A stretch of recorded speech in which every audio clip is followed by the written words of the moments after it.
way, but I'll be around to answer questions because there's 64 vehicles, I think. They've all got a story, and you all don't want to hear all 64 stories, so I'm just going to leave that up to you, and then you can ask me questions. But anyway, yeah, it's if you haven't been here before, it's a pretty unique place. Just quick 101 on the Speedway is the fact that it was built as a proving ground for the automobile industry, and that the idea was that companies could rent the place and test privately. I'm sure some of you already know this. And then the other thing is that occasionally automobile races would as a be matter held, of fact, we could just but rest it here. the entrance of the automobile races would be the manufacturers, and they were attempting to show the public how good their cars were. And so for the first few years, the accent was on the manufacturer, not the drivers. In fact, I'll do a little name dropping right here. When I was first on the scene, Ray Haroon, winner of the 1911 500, was still alive, and I used to go and see him. He lived not very far from here, and he said the thing about in the early days, he said, he just drove in the first 500 in 1911. He said, I didn't win the 1911 500. Marmon won the 1911 500. I just happened to be the driver. And he said it wasn't until years later that I got the notoriety. He said it was the early 50s before I started getting invited to do talks. And which is the way that it's been in sports car racing. Aston Martin won Le Mans, Jaguar won Le Mans, Porsche won Le Mans. Who were the drivers? I don't know. Who won the Indianapolis 500? Sam Hanks or A.J. Foyt? What was he driving? I don't know. So anyway, but what is so unique, that's how the place got started, and the 500 was held for the first time in 1911, and some people think that the track was built in 1911, but it was actually in its third season, and so the track is now 102 years old. And the Indianapolis 500, just coming up next month, will be celebrating the 100th anniversary of the first 500. It's not the 100th running, that will be in 2016. And so the two main points I think that really set the thing apart from everything is that it's the one and the only and original Indianapolis Motor Speedway. They didn't knock down the first one and then build another one and then knock down another one. They keep adding to this. It's the original surface that was laid down in 1909. It's a 2.5-mile rectangular shaped oval. I'm sure some of you know about this. The first surface was crushed rock and tar, which was a disaster. So in the fall of 09, they put down 3,200,000 paving bricks and mortar. And then in the 30s, then they started to put asphalt down. There's been several layers of asphalt. And the point is that when you take the lap today, you're taking exactly the same lap that they did in 1909, except that when you're doing it, you're about 2 feet further above sea level than they were, because they keep filing on top of it. But the original track is still there. So when you take the ride, are you going to do the bus ride, by the way? All right. When you take the bus ride, if you are not over a tunnel, then the crushed rock and tar and bricks are still there. So that's unique situation number one. Unique number two is the fact that the track is now in its third ownership, and it is now and has always been privately owned. And I think very few people realize that, including the locals. It's a family from Terre Haute, basically, is the owner of the track. And so everything that is spent here comes out of their own funds. And sure, they have partners and everything, but there are no tax dollars here. And rather than have you sliding under the table while I make this point, prior to 2000, when finally Formula One Grand Prix came here, in order to land that event, they had to put in a road course, which had originally been planned in 1909 and never went in, so 90 years later it did. And then they had to do trackside garages and all kinds of things. Anyway, the total expenditure was estimated at $80 million. They were offered a tax break, which they declined.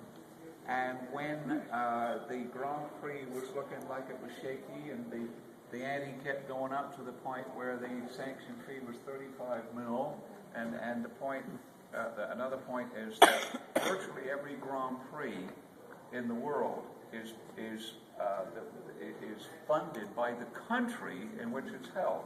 So when you have the Chinese Grand Prix or Australian Grand Prix, the government puts up the money, and so not only does that not happen here, not even local government, and so when it got to 35 mil, I thought, gee, that's a little steep. The mayor of Indianapolis said, we think it's so important that the Grand Prix stay here that we'd be prepared to put up part of the money to keep it, and the family said, no, thank you. So anyway, no tax dollars out here. The museum, whether you have visited here over the years or whether you haven't, it looks completely different from what it did just a couple of months ago, because in part of the celebration of the 100th anniversary of the first 500, the lady who's the museum director a few months ago said, let's see how many winning cars we can assemble. Now there's 31 that are in the collection, but there's some others out there in some of the early ones who knows whatever happened to them. But there are still some that haven't come here yet, but I think there's 3 still to come. When it's complete, there will be 67 cars here representing 71 victories, because there's been 4 two-time winners, and they're part of the collection anyway. Unfortunately, the 1911 winner, which is normally here, is missing. I had a group come in on Thursday night and after hours, and I talked about the 1911 winner for 3 or 4 minutes, and then we went around the corner and it was gone.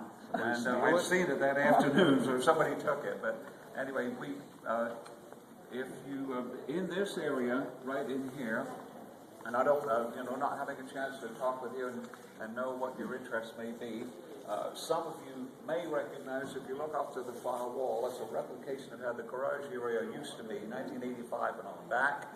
And in this area, for the time being, there's actually a garage replicated over in the corner there, which was a closet, and the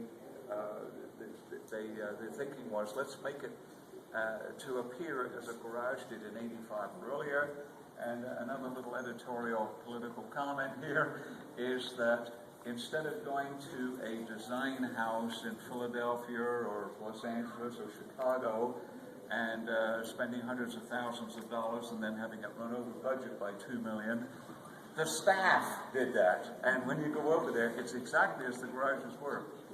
And let's see. Oh, so anyway, other than this, everything in here is kind of connected with 1911, but if you go around the corner, then they're winning cars, and you just go down one wall, across and down the other, and then when you get down here, you do like a Walt Disney World thing, and you keep winding back and forth, and then you'll end up over there with the 2009 winner.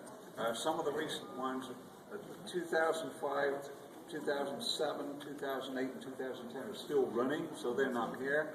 And then you'll notice, actually, probably because of the very fact that you've got the interest in the New York to Paris, then probably you'll be interested in the earlier cars, one way or another. When you get down here into the mid-70s, and there's not a whole lot of change, and if you look along the back wall, it looks like they've got the same car 6 or 7 times there. Anyway, I'll just leave you with it, and now I'll be available to answer your questions, I believe about 10 to 2, but I'll be here until then, and then I'll give you a trivia question, which I just delivered, which is that of all the major automobile races that have ever been held, or automobile contests, what is the longest elapsed time between the second place finisher completing the distance and the third place finisher? Anybody got any kind of a clue? There's extra points for anyone that gets it. What's the longest elapsed time between second place completing the distance and third place completing the distance? 1908, Paris to New York. And the answer is? New York to Paris. Yeah. How many days? How many days? 28. Not even close. 6 weeks.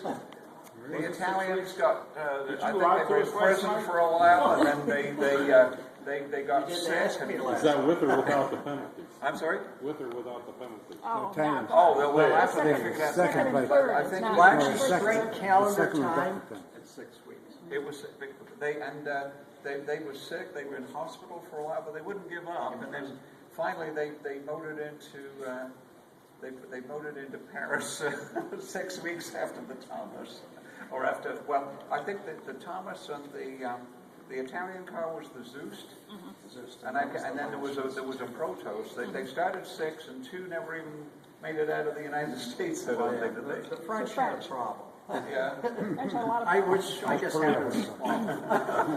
But, yeah, the third of the French actually made it, as the group knows, to Vladivostok, so it actually landed on the coast of Asia, but then was sold to a Peking businessman because the Marquis d'Adion's family was going to have him declared insane for spending so much money on the race.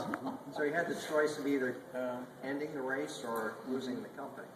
And then it was from there that the Protos actually arrived in Paris first, on July 26th. Yeah. The Americans arrived. When did they arrive? You knew this Well- last night, July the 30th. Oh, but then they found out the Protos had been shipped by train. Had been shipped by train, and so actually the Americans were credited of winning the race by 26 days over the Protos. That's the 26th day. And then finally, 6 weeks later, the Italians Italians finally arrived, and they had went been into- in hospital and Well, in jail. they That's were a in story jail, out. and I think didn't they have a were chance. hospitalized in Italy, I think. Oh, they were near death. I mean, it was very close. They didn't think that